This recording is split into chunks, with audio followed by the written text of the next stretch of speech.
안녕하세요. 이청규 목사입니다. 오늘은 마태복음 17장을 보도록 하겠습니다. 마태복음 17장에는 우리가 특별히 변화산상에서의 예수님 변화산에 올라가서 아마 그 원래 이름이 변화산이 아니라 헐몬산인 것으로 알고 있습니다. 그런데 거기 와서 예수님의 모습이 변형이 되셨다 해서 변화산이라고 그렇게 말합니다. 그 부분과 그리고 그 변화산에서 내려왔을 때에 그 산나라에서 남아있는 제자들이 귀신 들린 아이를 데리고 어떤 사람이 귀신 들린 아이를 데리고 왔을 때에 그것을 고치지 못해서 소동이 일어난 그 장면과 그 다음에 또 대략적으로 얘기하면은 성전에서 반세겔 내는 성전세를 내는 문제가 여기에 기록이 되어져 있습니다. 자, 그러면은 우리가 잘 아는 변화산상에서의 예수님을 한번 보도록 하겠습니다. 그러니까 17장 1절에 보면은 엿새 후에 하고 말씀을 합니다. 이 엿새 후는 언제부터 엿새 후인가 하는 것이 또 누가복음에 있는 누가복음 9장 28절에 있는 말씀은 거기에서 보면 8일쯤 되어 하고 얘기가 나와져 있기 때문에 이 엿새라는 말과 맞지 않는다 그렇게 생각할 수도 있습니다. 같은 그 변화산상에서의 그 사건을 기록하면서 그래 이 마태복음에서는 엿새 후라고 하고 누가복음에서는 8일 후에라고 하는데 그것은 가이사랴 빌립보에서 떠나시던 날과 그 변화산에서 도착하신 날을 빼고 중간 날을 생각하면은 엿새 후라고 얘기를 할 수 있습니다. 그래서 그 부분이 크게 중요하게 다루어질 부분은 아니라고 봅니다.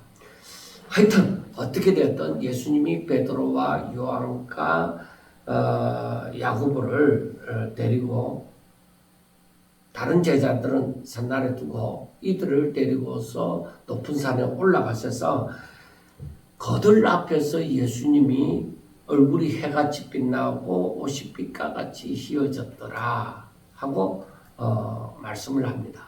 자, 우리가 여기에서 먼저 생각할 것은 다른 것이 아니라 왜 예수님은 이 베드로와 야고보와 요한을 따로 데리고 갔을까 하는 것입니다.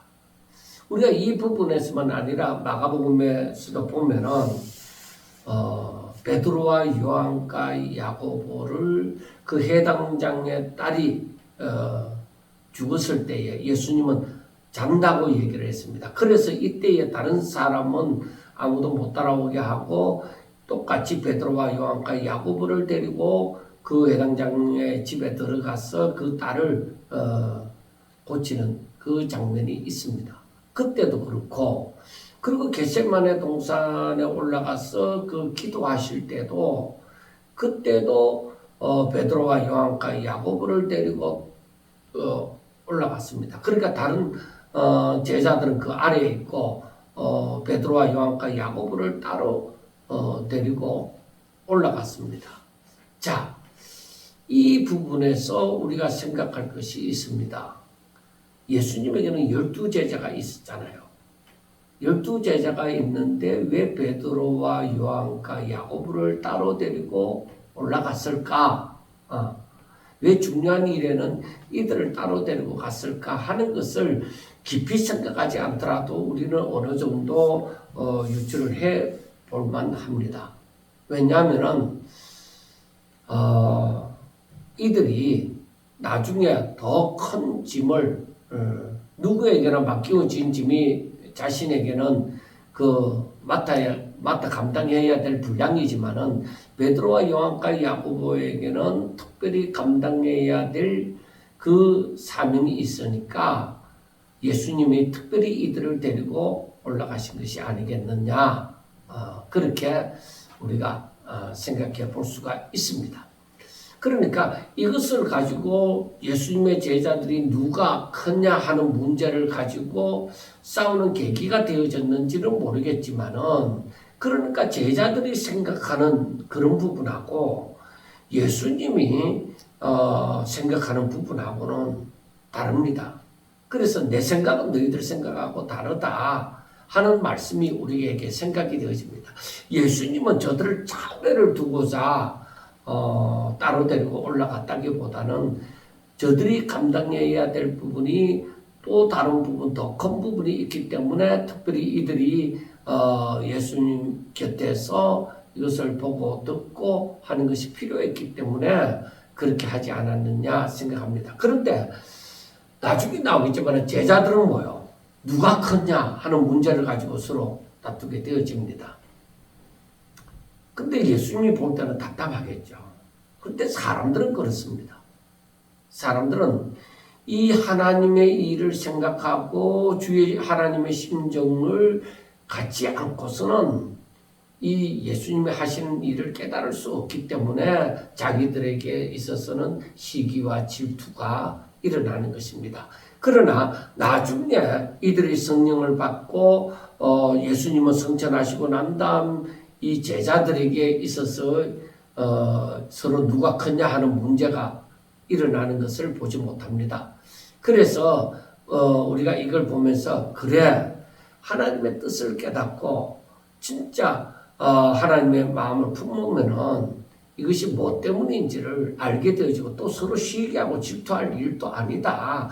다 모두가 하나님이 사랑하는 사람들이고 다 예수 그리스도의 장성한 분량에 이르기를 우리 주님은 원하신다 하는 것을 알게 되어집니다. 그러니까 서로 시기하고 질투할 것이 아니라 각자 맡은 그 분량을 잘 감당할 수 있도록끔 자신의 일에 충성된 자가 되어져야만 된다. 그러니까 내가 눈이면 눈의 역할, 코면 코의 역할, 입이면 입의 역할, 팔이면 팔의 역할, 발이면 발의 역할을 감당할 수 있는 자기에게 주어진 일을 온전히 감당하기만 하면 된다. 누가 크다, 누가 높다, 낮다 이런 것으로 해석을 해서는 안 될 것 같습니다. 자, 그런데 예수님의 이 변형, 변화산에서 제자들 앞에서 예수님께서 이렇게 변형된 모습을 우리가 보면서 생각해야 되는 것이 얼굴이 해같이 빛나고 옷이 빛과같이 휘어졌더라 하는 것은 이것은 이 변화산상에서의 예수님의 모습은 예수님의 변화된 모습, 이 변형된 모습은 이건 이 지상에서가 아니라 그 천상에서 천계에서 모습이다. 그러니까 사람들이 이 부분을 두고서 얘기를 하는 것이 바로 무엇이냐, 예수님의 부활하신 후의 모습을 미리 나타내 보여주심으로 예수님 앞에서 뭐라고 했어요? 16장에서 예수님이 예루살렘에 올라가서 대제사장들과 장로들에게 고난을 받고 십자가에 못 박혀 죽을 것을 얘기를 했죠. 3일 저들에게 고난을 받고 죽을 것을 얘기하고 3일 만에 다시 살아나실 것을 말씀을 했습니다. 그렇지만 제자들은 이것을 이해를 할 수가 없고 깨달을 수가 없었죠. 그래서 또 이제 여기에서 변화산에서 바로 예수님의 그 나중에 천상에서 변화된 모습, 그것을 보여줌으로 저들에게 또 다른 소망을 가지게끔 만들어줍니다. 자, 그때에 3절에 그때에 모세와 엘리야가 예수와 더불어 말하는 것이 그들에게 보이거늘 베드로가 예수께 여쭈어 이르되 주여 우리가 여기 있는 것이 좋사오니 만일 주께서 원하시면 내가 여기서 초막셋을 짓되 하나는 주님을 위하여 하나는 모세를 위하여 하나는 엘리야를 위하여 하리이다. 말할 때에 홀연히 빛난 구름이 그들을 덮으며 구름 속에서 소리가 나서 이르시되 이는 내 사랑하는 아들이요 내 기뻐하는 자니 너희는 그의 말을 들으라. 자, 예수님께서 변형되어졌을 때에 변형되어졌을 때 여기에서 함께 나타난 자가 모세와 엘리야입니다. 모세는 그 율법을 하나님께로 받아서 말씀드리겠지만 율법을 대표하는 자라고 볼 수가 있죠. 자, 엘리야는 선지자를 대표하는 자라고 얘기를 할 수 있습니다. 자, 율법과 선지자의 대표가 되어지는 이 모세와 엘리야가 여기에서 예수님과 함께 나타나신 그 모습을 베드로가 보게 되어지죠. 자, 먼저 우리가 생각할 것은 이 율법을 대표하는 모세 그리고 선지자를 대표하는 엘리야가 예수님의 변형된 모습 앞에 함께 있습니다. 자, 우리가 이것을 보면서 사람들이 여러 가지로 해석을 하기도 합니다. 그런데 제가 바라볼 때는 감히 바라보기를 이 율법이나 이 선지자나 이건 하나의 그 모세와 엘리야가 하나의 덜들입니다.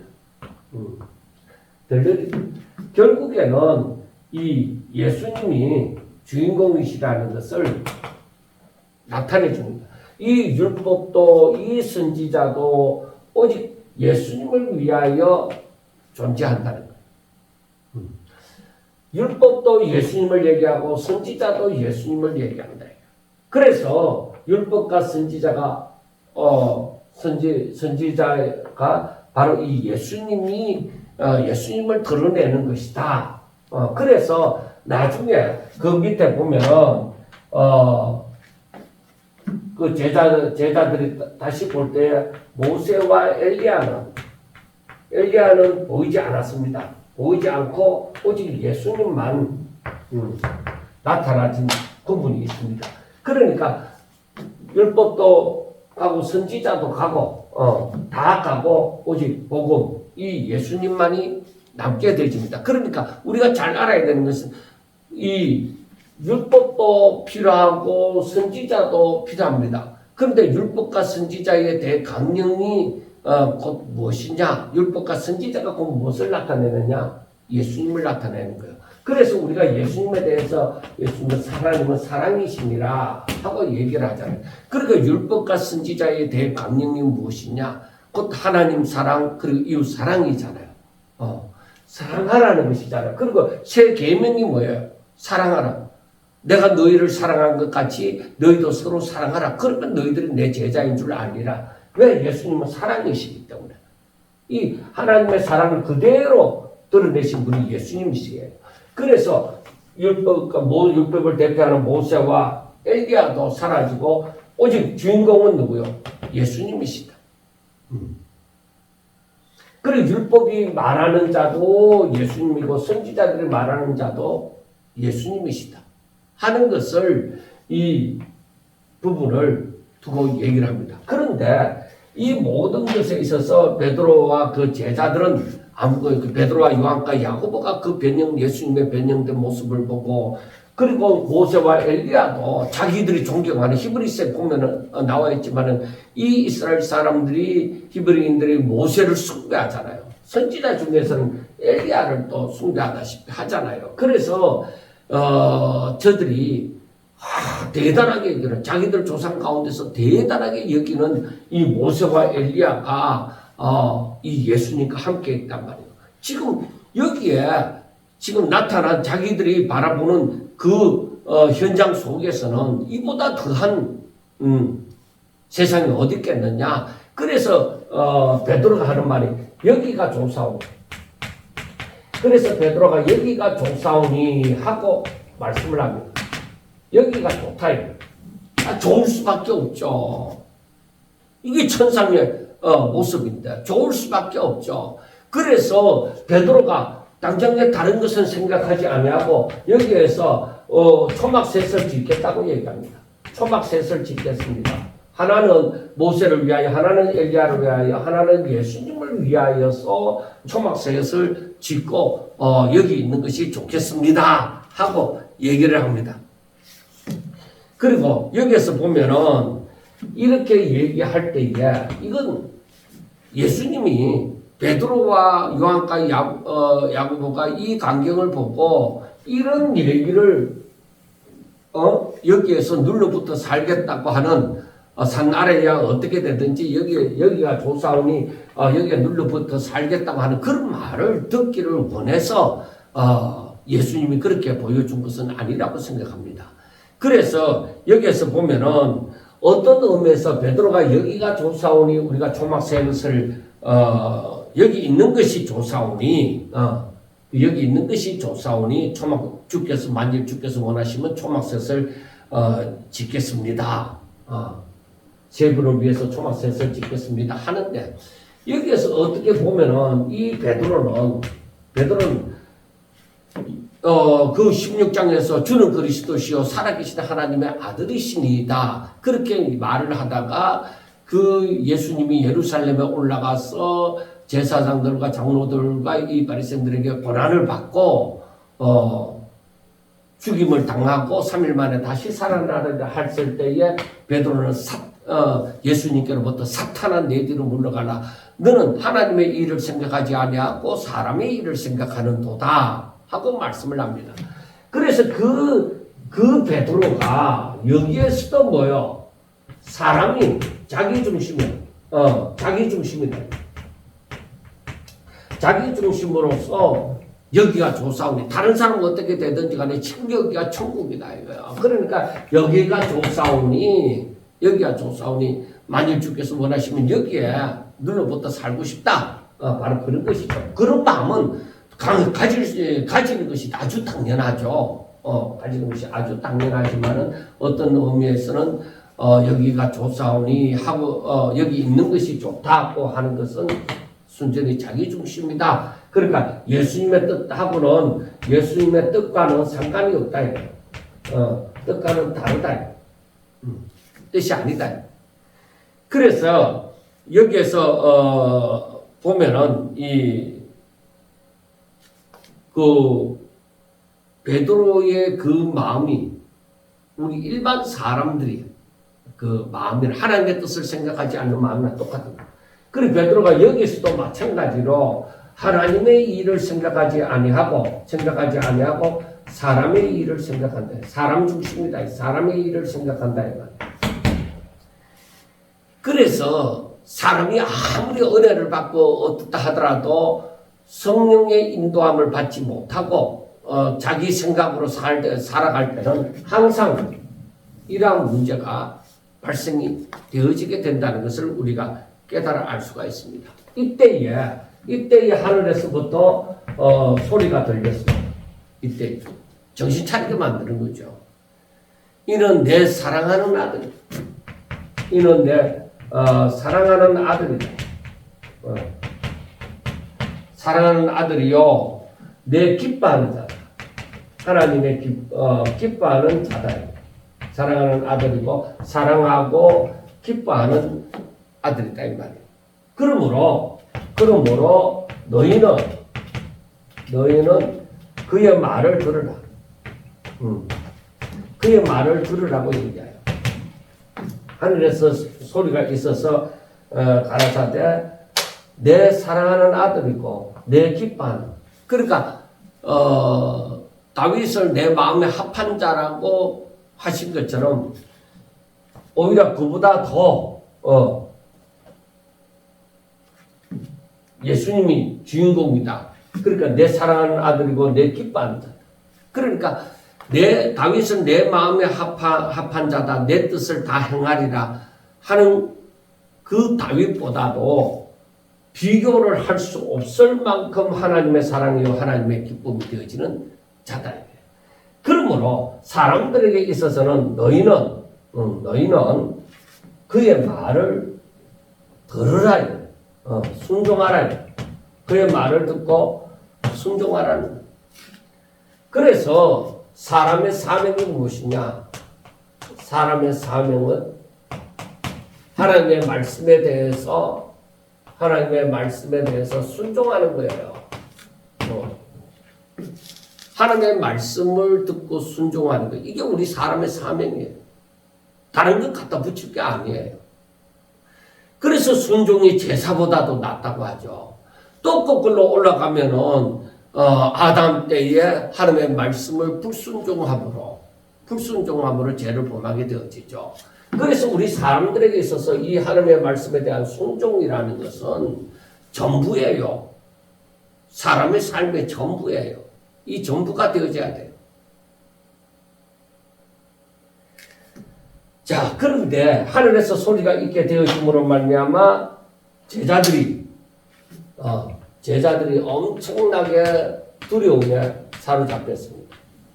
그러니까 두려울 수밖에 없죠. 지금 여기가 천국인가 싶어서 그러고 있는 와중에 하늘에서 소리가 들려지고 이는 내 사랑하는 아들이요 내 기뻐하는 자니 너희는 그의 말을 들으라 하고 이렇게 울릴 때에 와 이게 사람이 감당할 수 없는 이 두려움은 다른 게 아니라 사람이 감당할 수 없는 지경에 이른다. 이 분위기가 이 감당할 수 없는 지경.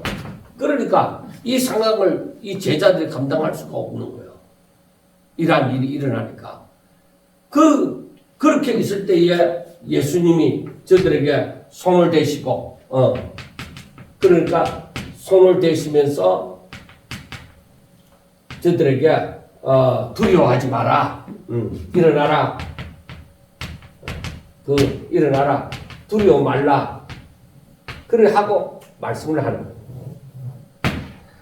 자, 이것은 내가 믿는 예수님이, 내가 늘 함께 하던 예수님이 정말 손을 대시면서 일어나라. 두려워하지 마라. 그러니까 그 평화를 주시는 것이죠. 일어나라. 두려워 말라. 지금 제자들은 사람으로서 이 상황을 감당할 수가 없는 지경에 이르렀는데 예수님이 하시는 말씀은 일어나라. 두려워 말라. 계속 두려워하고 있을 일이 아니다. 오히려 이 말씀을 들었으니 이제는 이 말씀을 행하고자 하셔야 되는 것이죠. 그런데 이때에 이 상황이 어떻게 되어졌냐? 모세와 엘리야는 들러리와 같은 존재잖아요. 그러니까 주인공이 나타났으니까 이들은 들러리와 같은 존재다. 그런데 주인공이 예수님이 나타나는 거예요. 그러니까 이 들러리는 이제 자꾸 드러내서 안 되죠. 그래서 우리가 구약 성경을 볼 때에 들러리와 같이 보여야 되는 거예요. 율법이 필요 없는 게 아니에요. 율법이 예수님을 필요하다는 것을 얘기하고 예수님을 얘기해줘요. 주인공은 예수님이에요. 그리고 선지자들의 예언이, 선지자들의 활동이 오직 예수님을 위한 종들이에요. 그래서 우리가 구약 성경을 보면서 예수님이 말씀하셨다시피 바리새인들에게 너희들이 영생을 얻으려고 성경을 보는데 그러면은 그 성경이 누구에 대해서 얘기를 하고 있느냐? 바로 나에 대해서 얘기하고 있다는 것이죠. 예수님이 주인공이라는 것이죠. 여러분, 율법을 예수님과 동등한 입장에 두면 안 되고 선지자들을 예수님과 동등한 입장에 두면 안 되는 거예요. 그래서 우리가 그 앞에서도 보았지만 16장에서도 보았지만은 사람들이 나를 누구라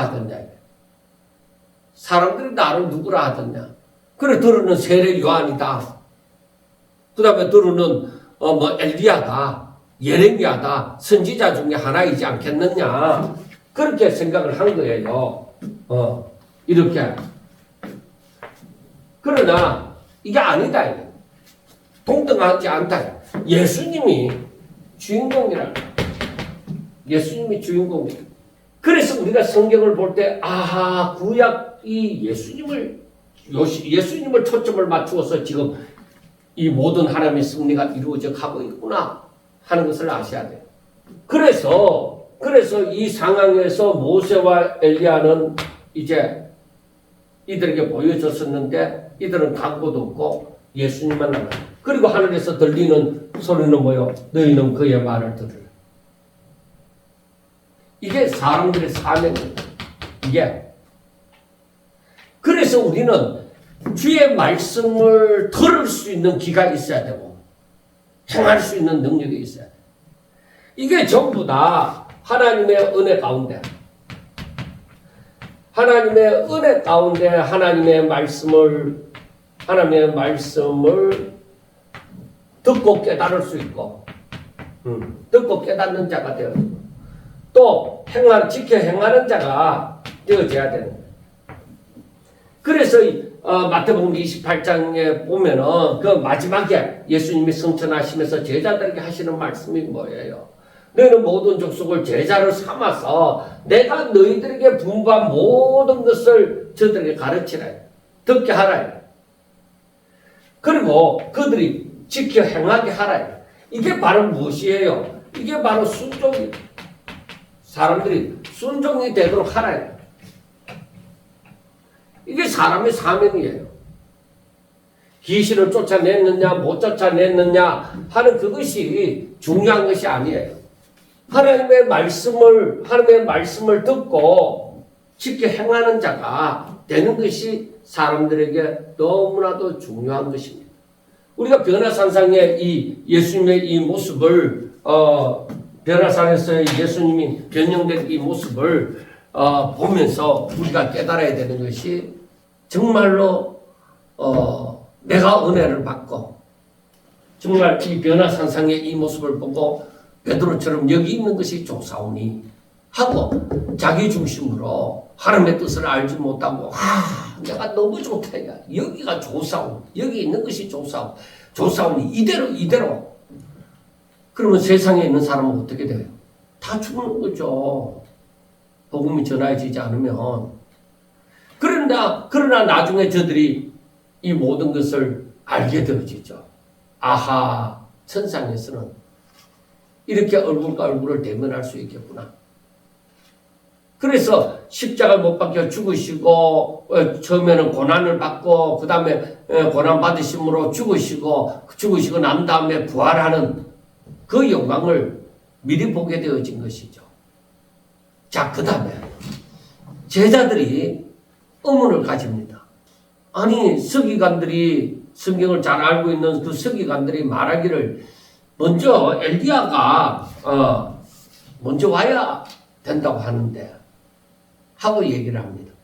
그런 그 제자들은 의문스럽잖아요. 예수님이 메시아라면 엘리야가 먼저 와야 된다고 서기관들이 얘기를 했는데 그러면 이게 어떻게 된 일입니까? 하고 얘기합니다. 그때 예수님은 얘기합니다. 그래, 엘리야가 먼저 왔다. 엘리야가 먼저 와서 자신의 사역을 다 감당했다. 그런데 사람들은 세상에 다시 온 그 엘리야를 알지 못했다. 그래서 12절 보면 내가 너희에게 말하노니 엘리야가 이미 왔으되 사람들이 알지 못하고 임의로 대우하였도다 하고 말씀을 합니다. 그러니까 엘리야가 왔지만은 사람들은 그 엘리야를 임의로 대우했단 말이에요. 알지 못함으로. 사람들이 알아야 되는 거예요. 알아서 그 엘리야의 말을 들어야 되는 거예요. 그리 세례 요한이 와서 강야에 외치는 자의 소리로 그 세례 요한이 와서 뭐라고 했어요? 회개하라. 천국이 가까이 왔느니라. 그러니까 엘리야의 소리를 듣고 사람들은 회개하며 일어나야 돼요. 자, 서기관들이 이 모든 말씀을 다 알고 있어요. 서기관들, 바리새인들 이런 사람들이 다 먼저 엘리야가 와야만 된다는 얘기를 다 알고 있어요. 그래서 이 제자들도 그들에게 들어서 알고 있어요. 그런데 저들이 엘리야를 알지 못함으로 엘리야가 하는 소리를 들어도 깨닫지를 못하는 거죠. 왜? 엘리야를 알지 않으니까 그 말을 소홀히 여기고 오히려 적대시했죠. 세례 요한에 대해서. 그 나중에 제자들이 가만히 생각해 보니까 그분이 세례 요한이구나 하는 것을 알게 되어진 것이죠. 그래서 우리가 이 사건을 두고서 생각해 보는 것도 사람들이 정말로 날씨는 분별할 수 있으면서도 시대의 표적은 분별할 수 없는 그런 맹인과 같은 존재가 되어져서는 안 된다. 아무리 성경에 대해서 많이 깨달아도 그 지각이 열리고 영안이 열려지지 않으면은 이 바리새인이나 서기관들과 뭐가 다르냐 이거예요. 성경 많이 알고 있다고 구원받느냐? 아닙니다. 봉사 많이 한다고 구원받느냐? 아닙니다. 외식적으로 구제 많이 하고 사람들 앞에서 그럴듯하게 이 의식을 행한다고 믿음이 좋고 저들이 구원받느냐? 아닙니다. 분명하게 알아야 되는 것은 저들이 날씨는 분별하고 시대의 표적은 분별할 줄 모르는 사람이 아니라 오히려 날씨에 대해서는 잘 모른다 할지라도 시대의 표적은 분별할 줄 알아야 되는 거예요. 그랬더라면 저들이 마음이 열려져서 있었더라면 마음이 강팍하지 않고 마음이 열려져 있었더라면 아마 세례 요한에 대해서도 저가 엘리야가 오리라고 했는데 그 엘리야가 바로 저 세례 요한인가 하고 깨달았을 거예요. 그런데 마음이 강팍함으로 마음이 딱 닫혀 있으므로 세례 요한이 엘리야로 왔지만은 저들은 그를 알지 못한 거예요. 그러니까 회개하라 천국이 가까이 왔느니라는 말도 무시해버린 거예요. 그래서 세례 요한이 그 바리새인들 가까이 올 때에 이 독사의 자식들아 왜 너희들이 내게로 오느냐 하고 얘기를 하는 거예요.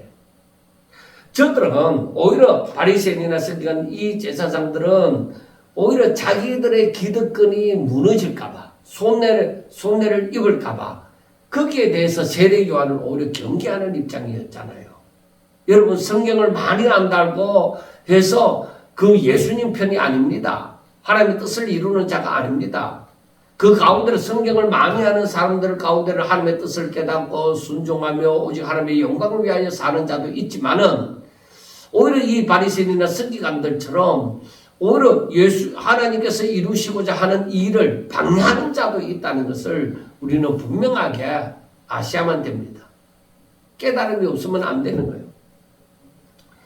자, 그리고 이제 14절부터 보겠습니다. 14절부터 보면은 그들이 무리에게 이르매 한 사람이 예수께 와서 꿇어 엎드려 이르되 주여 내 아들을 불쌍히 여기소서. 그가 간질로 심히 고생하여 자주 불에도 넘어지고 물에도 넘어지는지라 내가 주의 제자들을 데리고 왔으나 능히 고치지 못하더이다 하고 말씀을 합니다. 자, 변화산에서 이제 내려온 그 예수님의 그 무리들에게 이 한 사람이 어떤 사람이 예수님께 와서 주여 내 아들을 불쌍히 여기소서. 왜 그가 간질 들려서 심히 고생한다. 그런데 내가 당신의 제자들에게 데리고 왔는데 이들이 고치지 못합니다 하고 얘기를 합니다. 그러니까 이 사람은 예수님만 바라본 것이죠. 예수님만 바라보는데 예수님께서 무엇이라고 말씀을 하느냐. 17절 믿음이 없고 패역한 세대여 내가 얼마나 너희와 함께 있으며 얼마나 너희에게 참으리요 그를 이리로 데려오라 하시니라. 이에 예수께서 꾸짖으시니 귀신이 나가고 아이가 그때부터 나으니라 하고 말씀을 합니다. 여기에서 보면은 변화산에서의 그 사건, 변화산에서 이 예수님과 이 제자들이 내려옵니다. 산단에 내려와서 이제 제자들이 원래 머물던 곳에 딱 보니까 어떤 사람이 먼저 나와서 예수님께 나와서 주여 내 아들을 불쌍히 여겨주소서. 내 아들이 간질이 걸려서 불에도 넘어지고 물에도 넘어집니다 하면서 이 답답한 심정을 얘기를 합니다. 그런데 당신의 제자들에게 데리고 왔는데 저들이 고치지 못합니다. 그러니까 예수님만 바라볼 게 없죠. 그런데 예수님께서 하시는 말씀은 믿음이 없고 패역한 세대여. 믿음이 없다. 그리고 패역했다. 패역한 세대여 하고 얘기합니다. 자, 내가 얼마나 너희와 함께 있으며 얼마나 너희에게 참으리요. 얼마나 너희와 함께 있으며 너희와 함께 있으며 얼마나 내가 참아야 되겠느냐, 참아야 하겠느냐 하고 말씀을 합니다. 자, 여기에서 이 말씀을 우리가 자세히 생각해 봅시다. 지금 여기에서 믿음이 없다고 생각하는 것은 너희들이 이 믿음이 그렇게도 없느냐, 이 말은 분명히 이때 정도면 너희들이 믿음이 있어야만 한다 이거야. 믿음이 있어야 한다. 그리고 너희들이 패역했다. 패역하면 너희들이 회개하지 않았다는 거요. 이 회개가 없다 이거야. 아직까지도 욕심꾸러기다. 회개하고 예수님께로 들어오지 못하고 예수님의 말씀을 믿지 못하고 전적으로 너희들 하나님의 뜻대로 너희들 자신을 하나님 앞에 드리는 그런 삶이 없다 이거야. 그래서 마태복음 16장 24절과 25절 그 말씀이 참 중요한 거예요. 그러니까 믿음이 없고 패역한 세대잖아. 그러니까 자기를 부인하고 자기 십자가를 짊어지고 자기 목숨을 주를 위하여 드린 자들, 주를 위하여 드린 자, 이러한 삶을 사는 것이 이 믿음이 없고 패역한 세대에서 벗어난 삶이잖아. 이 세대, 지금 믿음이 없고 패역한 세대는 예수님이 없는 세상이다. 그런데 누구든지 나를 따라오려거든 예수님이 있는 세상에서는 너희들이 자기를 부인하고 자기 십자가를 지고 그 목숨을 주를 위하여 드리는 그런 삶을 사는 세상이죠. 그래서 너희들이 어떻게 이렇게 아직까지도 믿음이 없고 패역한 얘기야. 그래서 예수님이 하신 말씀이 내가 그럼 언제까지 너희들과 함께 있으면 너희들이 믿음을 갖겠느냐 이게. 그 패역한 세대에서 회개하고 돌아서겠느냐 이 말이에요. 내가 얼마나 너희와 함께 있어야 되겠느냐.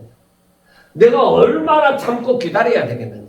그래서 예수님께서는 벌써 이 공생애를 마칠 때가 다 돼갈 때에 더 안타까움을 갖게 되겠죠. 세상에서 유명한 목사님이 복음을 전하고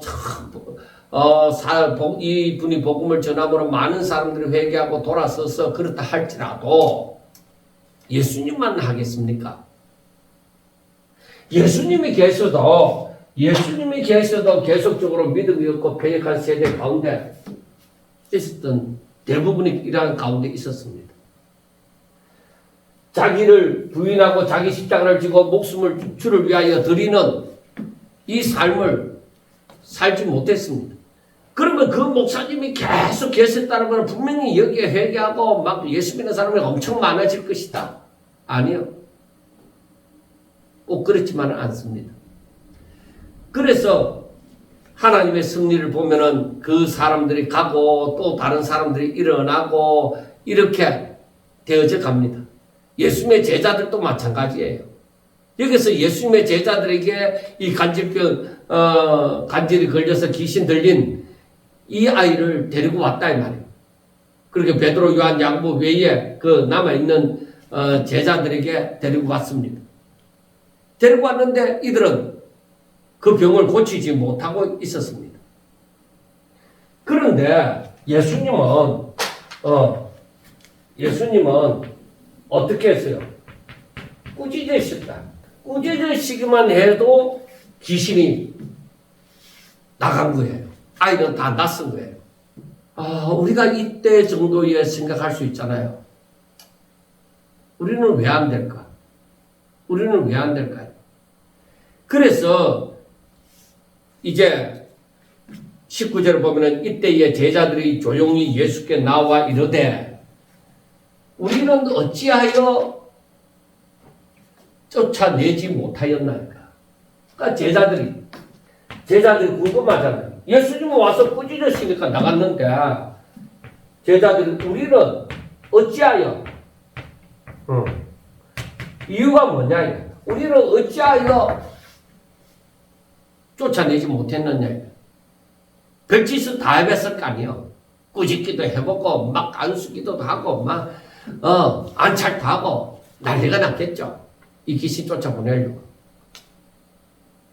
그런데 전도대가 파송이 되어졌을 때에 제자들이 그거 다 경험했잖아요. 귀신도 나가고 막 하는 걸 다 경험했잖아요. 그런데 안 된다 이거. 이제 안 된다 이거. 예수님이 말씀을 합니다. 우리가 어찌하여 이렇게 되었습니까? 할 때에 예수님의 말씀은 뭐예요? 믿음이 작은 까닭이다. 믿음이 작은 까닭. 너희 믿음이 작다. 제가 한동안에 믿음이 작은 부분에 대해서 그 메시지를 많이 메일을 보냈죠. 믿음이 작다는 거예요. 그러니까 어느 정도로 작느냐? 자, 그래서 20절에 보면은 이러시되 너희 믿음이 작은 까닭이라 진실로 너희에게 이르노니 만일 너희 믿음이 겨자씨 하늘만큼 겨자씨 우리가 겨자씨에 비유돼서 얘기 겨자씨 하늘만큼 너무나도 작지만은 이건 너무나도 작다 이래. 그런데 겨자씨 하늘만큼만 있어도 작지만은 뭐가 있어요? 그 작은 겨자씨가 너무나도 다른 것에 비하면 작지만은 그 안에 생명이 있다. 너희 믿음이 살아있으면 너희 믿음이 산 믿음이라면 하는 얘기입니다.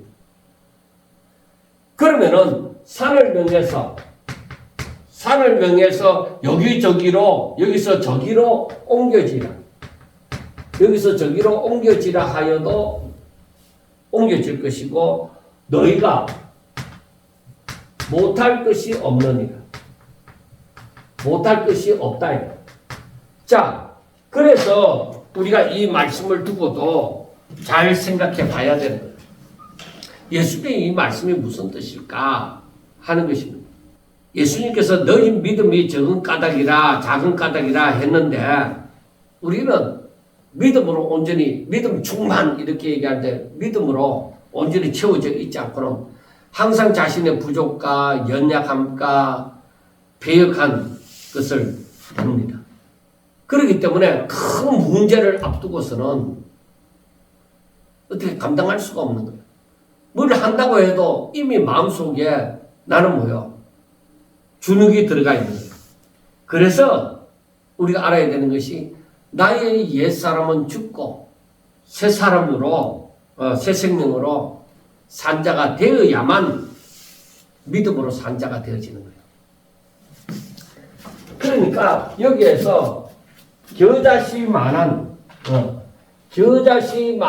생명이 있는 이 겨자씨만한 믿음이 있었다.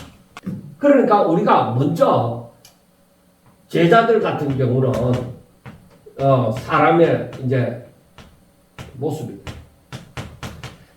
내 자신이 부족하고 내 자신이 연약하고 내 자신이 패역했다.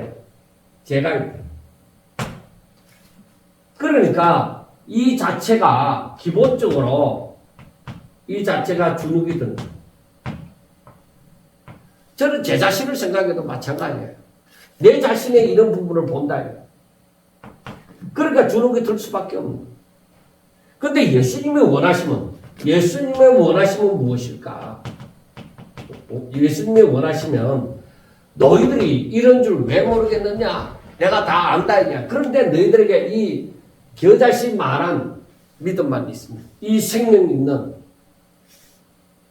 이런 생명이 있다면 그러니까 예수님의 원하심은 너희들 옛사람은 죄인이잖아.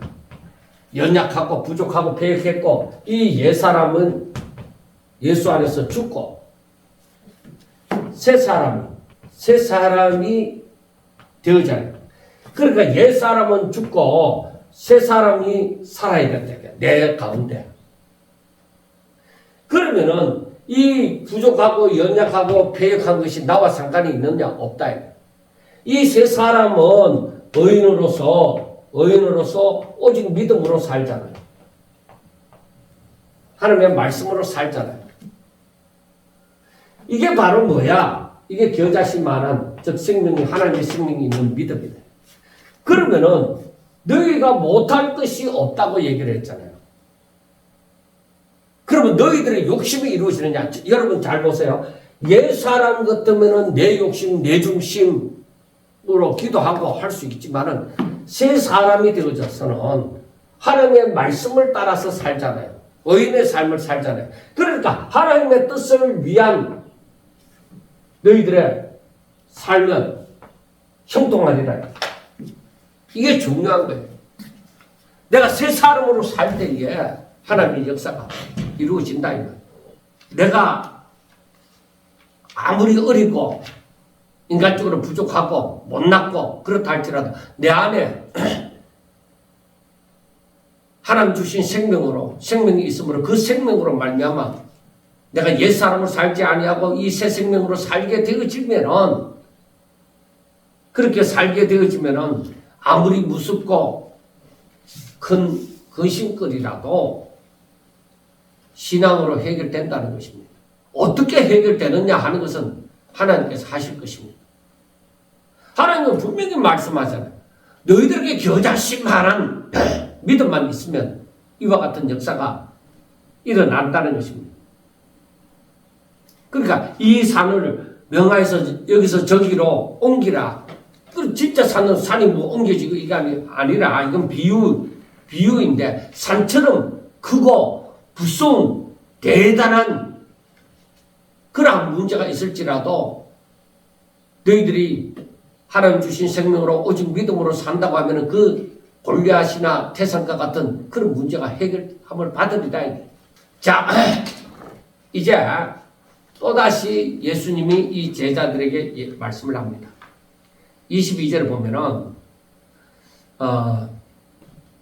갈릴리에 모일 때에 예수께서 제자들에게 이르시되 인자가 장차 사람들의 손에 넘겨져 죽임을 당하고 제3일에 살아나야 할 것을 살아나리라 하시니 제자들이 매우 근심하더라 하고 말씀을 합니다.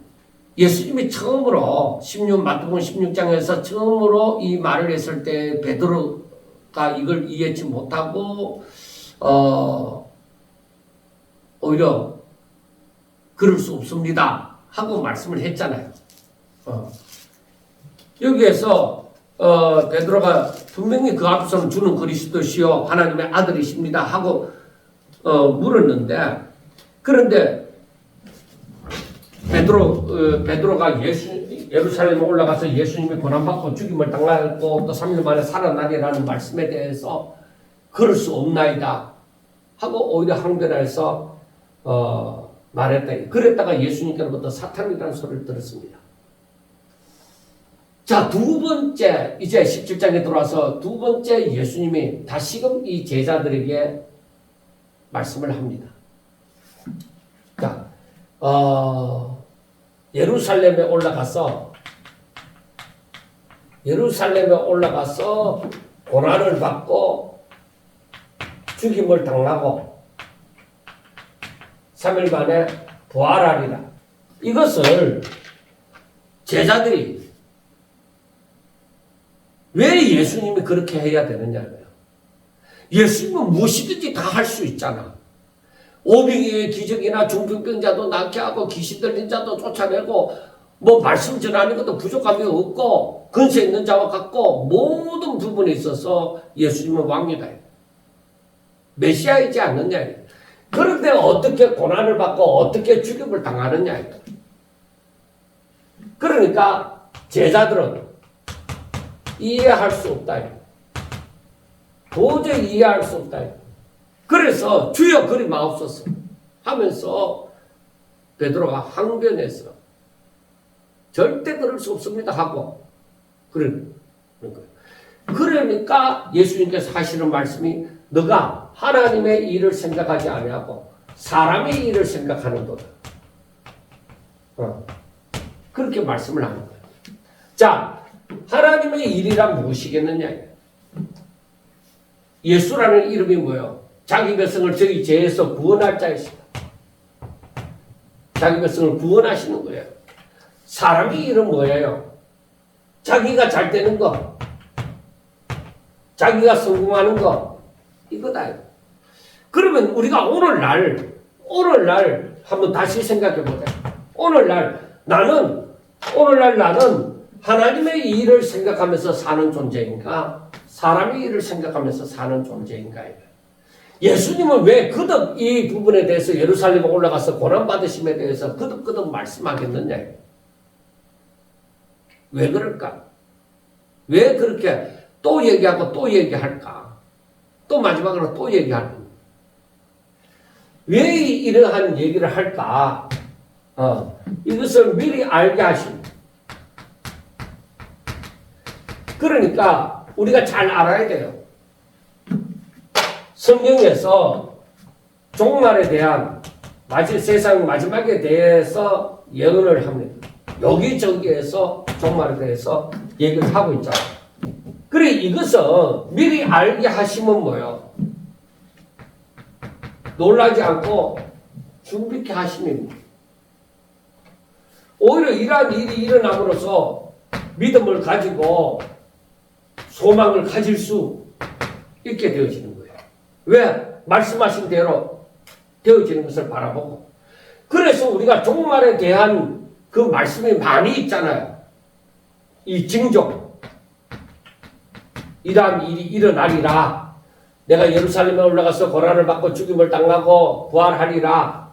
그래 이 징조에 대해서 얘기를 한다 이거예요. 그러면 징조가 일어날 때에 어떻게 해야 되겠느냐? 이러한 징조가 일어날 때. 그러면은 더욱더 믿음을 가지고 소망을 가지고 믿음 위에 굳게 서서 살아야 되겠죠. 그래서 깨어서 기도해라. 나중에 나오지만 겟세마네 동산에서 베드로 보고도 시험에 들지 않게 깨어 기도하라 얘기지. 그래서 깨어서 근신하며 깨어 근신하고 오히려 믿음을 가지고 믿음을 굳게 지키고 살아야 됩니다. 이 종말에 대해서 말씀을 하면서 마지막에 어떻게 되어질 것을 또 결과에 대해서도 말씀을 하는 거예요. 여기서 부활을 말씀하신 것처럼 이런 고난과 죽임을 당하고 그 다음에 부활이 있는 것처럼 이러한 징조가 일어나고 이러한 결과가 있으리라는 것을 말씀을 합니다.